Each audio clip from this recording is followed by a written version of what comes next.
లేదు. చీల్చబడకపోతే మేఘం వర్షాన్ని ఇవ్వదు.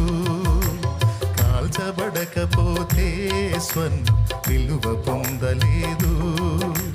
చీల్చబడకపోతే మేఘం వర్షాన్ని ఇవ్వదు.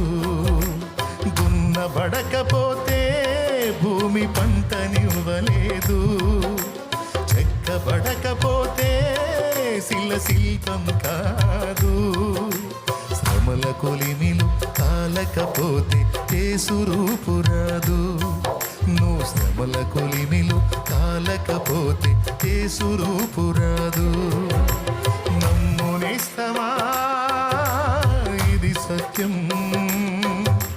వీడబోకుమా విశ్వాసం. నీ ఆశ నిరాశ కానే కాదు, వేదన ఎందుకు? నీ కన్నీరు కలకాలముండదు, కలతే